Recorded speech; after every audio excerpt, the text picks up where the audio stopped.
بسم اللہ الرحمن الرحیم۔ معزز خواتین حضرات، السلام علیکم ورحمۃ اللہ وبرکاتہ۔ اولاد کے مال پر والد کا کتنا حق ہے، یہ ہے ہمارے آج کے حدیث کے سبق کا موضوع۔ مشکات المصابیح کتاب النکاح باب ہے بچوں پر خرچ کرنا اور غلاموں کے حقوق کے حوالے سے 3361 حدیث کتاب میں اور 13ویں ہے باب میں۔ الفاظ سماعت فرمائیے گا۔ عن عمرو بن شعیب عن ابیہ عن جدہ ان رجلا اتى النبی صلی اللہ علیہ وسلم فقال ان لی مالا وان والدی یحتاج الى مالی قال انت ومالک لوالدک ان اولادکم من اطیب کسبکم کلوا من کسب اولادکم رواہ ابو داود وابن ماجہ۔ معزز خواتین حضرات، آپ نے سماعت فرمایا کہ یہ روایت سنن ابی داؤد اور سنن ابن ماجہ میں ہے۔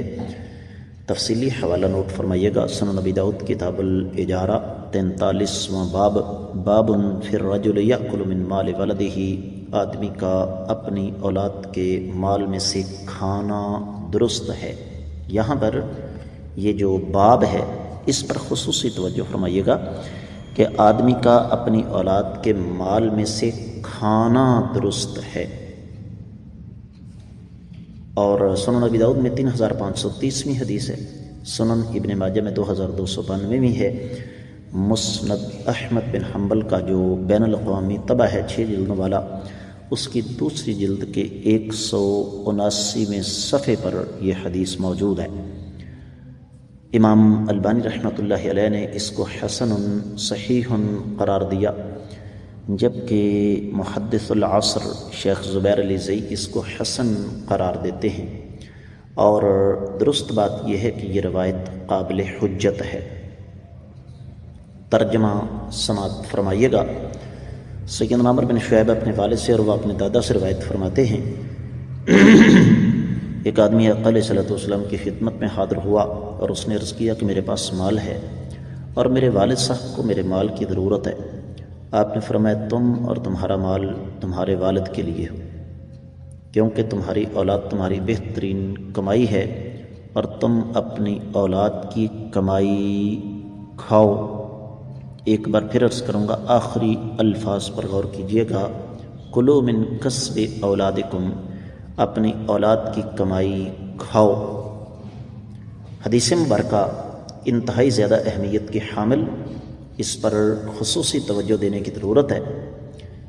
یہاں پر جو چیز قابل غور ہے وہ جیسا کہ میں نے آپ کی خدمت میں عرض کیا کہ امام ابو داؤد رحمہ اللہ نے باب باندھا، باب فی الرجل یأکل من مال ولدہ، باب ہے آدمی اپنی اولاد کے مال میں سے کھائے تو یہ درست ہے۔ اب یہاں پر جو چیز ہمارے سامنے واضح ہوتی ہے اس کو میں نقطوں کی شکل میں بیان کروں گا کہ اسلام سے بڑھ کر خاندانی اکائی کو مضبوط بنانے والا دین آپ کو کوئی نہیں ملے گا۔ انسانی زندگی، اس میں ویسے کئی ادوار آتے ہیں، لیکن عام طور پر انسانی زندگی کو 3 حصوں میں تقسیم کیا جاتا ہے، بچپن، جوانی اور بڑھاپا۔ تو بچپن میں بھی انسان والدین کا محتاج ہوتا ہے، بڑھاپے میں سہارے کی ضرورت ہوتی ہے، جوانی میں انسان خود مختار ہوتا ہے۔ تو شریعت اسلامیہ خاندانی دائرے کو مضبوط رکھنے کے لیے جو احکامات دیتی ہے ان میں سے ایک یہ بھی ہے کہ اولاد کا فرض ہے کہ اپنے والدین کی کفالت کرے اور یہ کام خوشی سے کرے، اور والدین کو بھی بلا اجازت اپنی اولاد کی کمائی سے اپنی لازمی ضروریات پوری کرنے کا حق ہے، لیکن اس میں انتہا پسندی والا رویہ غلط ہے۔ میں نے 2 مقامات پر خصوصی طور پر آپ کی توجہ مبذول کروائی۔ ایک تو باب کہ باپ کا، یہ میں تیسری دفعہ کہہ رہا ہوں، باپ کا اپنی اولاد کی کمائی سے کھانا جائز ہے، اور نبی علیہ السلام بھی فرما گئے کہ تم اپنی اولاد کی کمائی سے ان کے مال سے کھاؤ۔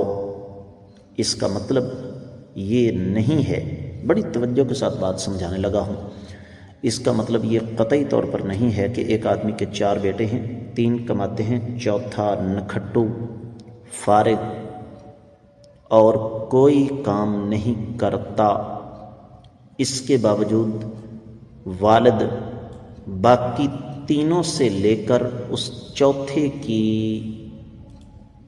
کفالت کرتا ہے، تو یہ شرعی طور پر جائز نہیں۔ ایک ہے کہ وہ محتاج ہے، وہ حقدار ہے، حقدار ہے تو زکوٰۃ لے، لیکن ہمارے ہاں جو غلط مفہوم اس بات کا لیا جاتا ہے، اس حدیث کا لیا جاتا ہے کہ جناب بات اصل میں یہ ہے کہ چونکہ ہم اور ہمارا مال ہمارے باپ کے ہیں، لہذا باپ کو حق حاصل ہے، جو مرضی کرتا پھرے۔ یہ سلسلہ قطعی طور پر غلط ہے۔ تو میں امید کرتا ہوں کہ آپ کو اس بات کی اچھی طرح سمجھ آ گئی ہوگی۔ اجازت چاہوں گا۔ السلام علیکم ورحمۃ اللہ وبرکاتہ۔